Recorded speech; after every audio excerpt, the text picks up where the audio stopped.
One Piece live action, Gear 5 animated, and I have 4 chapters to cover, plus I've been missing for over a month. Man, I'm not gonna lie, I have so much to talk about in today's episode. Ladies and gentlemen, boys and girls, welcome back to another episode of One Piece Rants. Now, as stated 10 seconds ago, there's a lot to talk about, so let's go ahead and hop right into it. Before we start, here's the list. This is what I'm gonna be talking about, order of importance, from least important to most important. No shade to any of these, I'm just, it's important. Finally, lastly, spoilers. This is for anybody who is reading the manga or has not caught up with the anime. Now, I may have just spoiled Gear 5 to you, and if I did, I'm sorry, but other than that, I will be spoiling the recent chapters of One Piece, so yeah, if you don't want that, just click off the video now. But without further ado, let's officially get into it, with first talking about Gear 5 animated, which, by the way, did not break the internet. I don't know why people were saying it was, or was going to. I woke up literally like 3 hours after it aired, which was literally in the middle of the night. I checked Twitter. Twitter was still up. Zoro.2 got shut down. What was that about? Like, why did Zoro.2 get shut down? Are they done? Is this officially the end of Zoro.2? And on top of that, to anybody who thought Gear 5 was going to break the internet, yeah, that was pretty foolish to think. Because, okay, I think I know what everybody classifies as break the internet. It means like getting Twitter crashing, anime sites being shut down, which did happen from what I've seen, but it was only for like a couple hours. But I think the main thing that truly shows that it wasn't going to break the internet was the fact that, well, to make this simpler, let's compare it to Ultra Instinct. And I know, we've been doing this a bunch. A bunch of people have already compared Gear 5 to Super Saiyan and Ultra Instinct alike. But, we have to really make an in-depth comparison of what was different between Ultra Instinct and Gear 5 now. So, let's start with what Gear 5 had.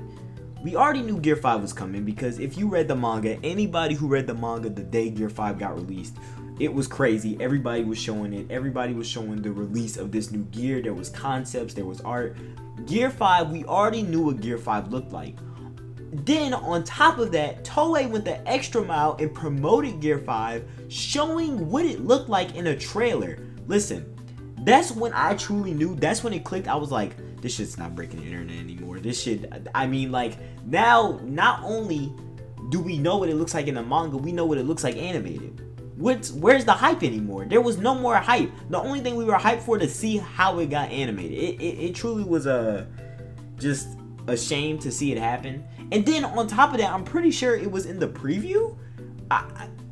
There was just so many things against Gear 5 that I knew it wasn't gonna do nothing big or too big, because I guess it kind of did do big. And one last thing, many people who watched the Gear 5 watched it through streaming services, illegal or not. You watched it through a streaming service. I didn't hear about nobody live streaming this. This did not happen on a live stream, so just keep that in mind. Now, let's talk about Ultra Instinct, which at this time, as many know, the anime was ahead of the manga. So there was no reference. There was nothing that told us this was happening. Shit, when Ultra Instinct happened in the anime and was already said and done, Master Roshi was scrapping it with Jiren in the manga, so nobody knew what was gonna happen. Then on top of that, there was no trailer, there was no like pregame before Ultra Instinct. Literally, the most people knew about Ultra Instinct was a poster that was leaked on 4chan. This did not get out anywhere. Unless you were a Dragon Ball Super fan, you did not know about this. And for this last point, I want you to close your eyes and envision something. Imagine you're on YouTube looking for a live stream of somebody watching Dragon Ball Super through a Japanese television on a website. Now imagine 20k people watching with you, and y'all are watching Goku and Jiren duke it out. Boom, Super Saiyan 1, boom, Super Saiyan 2, boom, Super Saiyan what? I don't know. Fuck. He was going to different forms. And then he throws out the Spirit Bomb as a last resort. He throws it at Jiren. It turns into a black hole. Boom. Everybody thinks Goku's dead. Goku may be out of the tournament right now. Then all of a sudden,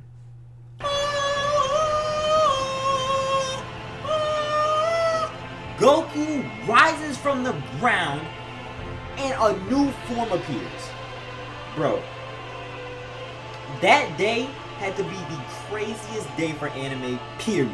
just imagine you, along with possibly thousands, 100,000, millions, are just sitting here watching one of the craziest things happen in front of your eyes. So yeah, Ultra Instinct was pretty insane. But then you have to understand that this only happened 2 more times when Goku went mastered Ultra Instinct, and then on top of that, when Universe 7 won the Tournament of Power. This wasn't just a one-time thing. They broke the internet 3 times. 3! But it's time for me to zip Dragon Ball Z's pants up because that is too much glazing. This is about One Piece, not Dragon Ball Z. And to say the least, Gear 5 did not break the internet. But it was a good episode. Well, it was okay. It was like a 6 out of 10. But it was only a 6 out of 10 because the pacing was abysmal. The animation for Gear 5 was absolutely amazing. I loved watching the 3 looping animations that they had for Gear 5. But on top of that, they also had Hiyori talk for like 20 plus minutes. So, I mean, if anything, that just showed me why I haven't caught up to the anime yet. Which, I know I said I would. So, I will. Eventually. Now, let's talk about these One Piece chapters, which man. I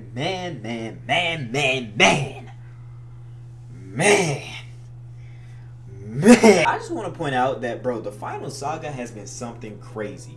Because literally, bro, there has just been so much that's been happening in the final saga that, like, bro, I just can't believe it. I guess it truly is crazy, and it truly symbolizes just how cut off we were when we were in Wano. Because not only was Luffy and them cut off from the world, so were we. So we just learned so much now, man. We just have so much at our disposal and so much we've been learning that, bro, every single chapter that's dropped has just been non-stop. Yeah. And what better way to start than with 1086, which not only showed the end of the Reverie, but it hinted at Imu having immortality. It showed the leader of God's Knights, I think, maybe, who is Figar Land, who, if you watched, what's it called? One Piece film Uta, bro, that is literally related to Shanks, which is so crazy to me, bro. I've been saying, bro, I literally, I guess it was kind of obvious, but at the same time, not really. Bro, I swear, Shanks is literally a Doflamingo situation. Literally. Also, it made sense of how everybody was able to escape the Reverie, or at least the ones that matter, not, you know, because not everybody had to escape. On top of that, it revealed CP Moira and CP Doflamingo. Like, bro, this chapter was actually insane. Looking at it now, it literally is one of the craziest chapters ever. Because it's just like, so, just the end, not only was this the end, but it helped to be able to segue into the very next, like, upcoming chapters. Which, by the way, was delayed by a 5-week break. Now, more on that later because that actually ties into the 4th chapter of this entire rant. Then we got chapter 1087, which brought us back on the Blackbeard's island, where we see Garp just throwing it down with every single one of the Blackbeard members. But then the craziest thing happened. Garp gets fucking white-bearded, bro. And I'll give my opinion on that once we get to the next chapter. But then on top of that, the dude with the island fruit's about to slam down on Garp's boat. And I'm not gonna lie here, I thought Bogart was finna come out. I thought Bogart was gonna show out. I thought Bogart was finna do some crazy shit. You know that one scene from the newest One Piece intro where Brook literally, like, after Chopper is shown, Brooks is seen like hopping towards wherever? Bro, I thought that's what Bogart was about to do. So why in 1087 Bogart did not fucking show up? Which, this is obviously probably a case of Oda forgetting that Bogart even exists. But he redeemed himself because in this chapter, 1088, Kobe puts on his best fucking Garp impression and punches the shit out of the island. It was the craziest thing ever, bro. I low-key stood up when he did it. Because that was crazy. Bro, like, we know Kobe has some latent potential. Well, no, we didn't, because, you know, everybody thought Kobe was a fraud. He just got watched by Blackbeard, and, you know. But, bro, after we seen that, oh my god, bro, I was like, let's go, Kobe. Kobe locked in. Kobe fucking locked in. And then the chapter ended with Garp getting captured, or in the worst case scenario, dead. Which, like I said, well, I didn't say it, but, bro, I figured that was gonna happen. Because that was the same way Whitebeard got caught up. He trusted one of his crewmates and got stabbed. This is not almost exactly the same, but come on. He got stabbed in his chest by, what is that, the swordsman of the crew? Come on, be real, be real. Which I personally like this ending because it truly shows that we're moving into a new era of pirates. We're moving into a new era. There's not much more you could say to that, and I love that we won't see more of Garp, and if we do, it'll be like captured by Blackbeard, because it also gives Luffy more of a motive to give the smack down to Blackbeard's crew. Bro, I mean, like, dude, it's just insane. It's just crazy. And then we get to 1089, which, hold on, let me look. Bro, in my opinion, this is honestly my most favorite chapter out of this 4-chapter run that I have to cover. Bro, literally, this chapter just had so much jam-packed into it. It was crazy. First off, we get a look back at what's that, Fuchsia Village? That's Fuchsia Village, right? Yeah. We get a look back at Fuchsia Village that shows Luffy's family, basically. And then we notice that them using that little blaster, that little cannon blaster, truly did affect the world. And then, bro, on top of that, they go to where Luatia was, and it's the same hole from Ena's lobby. Bro. Are you kidding? Bro, once I saw that truly, like, that blew my mind, bro, because that not only explains some things, but bro, now it's truly showing me that Oda is about to cover some things that we haven't known about yet. Like, bro, personally, me, the two things that I'm worrying about, that I still want to know more about, is the Rocky Port incident and whatever the hell that was at Thriller Bark. Once we learn about those two things, or not Thriller Bark, the Bermuda Triangle, but once we learn about those two things, bro, that's when I know, bro, we really ain't in game. Until then, no words to be said. No words. But then the chapter ends with, the Straw Hats being surrounded on Egghead, and you got a bunch of admirals that we've never heard of, and then Grimace is there too. I don't know what the fuck Grimace is doing there. But one thing we do know, though, the Straw Hats pulled fucking through. You got, what's the dude? Oh, you got Lucci in the back thinking he part of the team. You got everybody just chilling, eating, hungry as shit, bro. Bro, man, bro. Just seeing this final spread of just all the Straw Hats just chilling, it truly made me happy, bro. Like, it's crazy the week after this one, we will be potentially seeing what goes down. We may take it to the sky. Bro, a lot of people are thinking we going to the moon. A moon arc would be crazy. We see Anil again? Oh my gosh.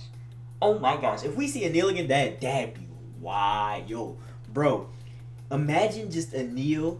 He still don't got hockey. He not fodder, but he definitely a little more advanced than he was before. All in all, though, this was just a crazy 4-run chapter. And man, I'm just so excited for 1090, bro. It's crazy that we're about to be at 10 or 1,100 chapters. Bro, where we gonna end this shit? But now, to take a step back from the chapters, which we all know and love, let's talk about that live action. Bro, when the live action got revealed, when that trailer got revealed, I'm not gonna lie, I teared up a little. A lot of people are very non-hopeful about this live action. And shit, me personally, I'm not one who's gonna say that I'm very hopeful for it, because we know Netflix's history with anime adaptations, and it usually isn't good.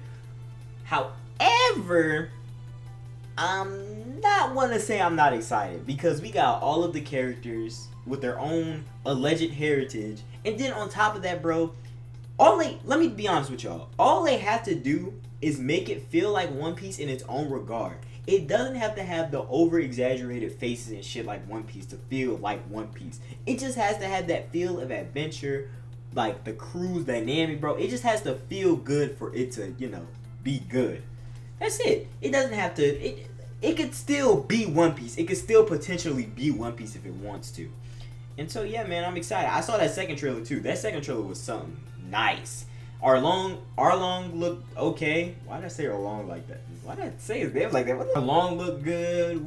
Bro, I think the best part about it is we even got teasers of characters that don't even appear till like 300 episodes in. So it really shows, like, there may be cameos in this adaptation that we may not have heard of yet. And you know why? Because they don't have to pace. They don't have to have bad pacing for the manga to speed up. No, One Piece live action has 1,000 episodes to work with, 1,000 chapters of the manga, bro. And I feel like people just don't really get that. Like, people don't really respect that whole idea. And yeah, that's pretty much it. Now, I want to talk about something very personal, which is me. And that is the last thing I'm going to talk about. And that's the reason, even though I put, the live action as second most important, that's really why I did that, so I could segue into this. Now, let's go back to, I say, July. End of June, actually. Let's go back to end of June. I told myself for the next month, I was going to post 30 vids consistently. As y'all can see, that did not happen. That's really why I posted that Rhythm Doctor video. I needed something quick. Something that was gonna be able to keep the streak going. But one thing I realized while making that video is that I was not gonna be able to get the full amount of vids I want out for July as I wanted to. So I pushed it back now to August. Now also on top of that, there was the whole 5-week break thing with Oda, and I was gonna every week I was gonna have something, but I was just gonna have it all stockpiled from this 1 week in June. So all in all to say, I was not able to do what I wanted to do with July, and that kind of made me sad, because I'm somebody who loves to be consistent with this stuff, and it's something that I struggle with a lot. But this month is something different, bruh. Every single day I'm gonna have YouTube videos and I'm gonna have TikToks. I also make videos on TikToks. If you want to follow that, it will be in the description. But regardless of everything, bro, all I want to say is thank you so much for anybody who sticked around this long. I have 491 subscribers. I'm soon going to hit 500. I don't know when that will be. Hopefully it will be very soon. Maybe after this video, hopefully. But all in all, to end this, I just want to say thank you for watching. Seriously. Thank you for watching for all this time, and I will continue to grow and continue to make this better. If you have any questions for me about One Piece, put them in the comments down below. And yeah, that's pretty much it. One Piece, I love it so much. I have a friend who sits here and tells me all the time that they're milking. Oda is milking us with chapters, milking us with animation, with the anime. And yeah, that's it. Thank you for watching. Have a nice day.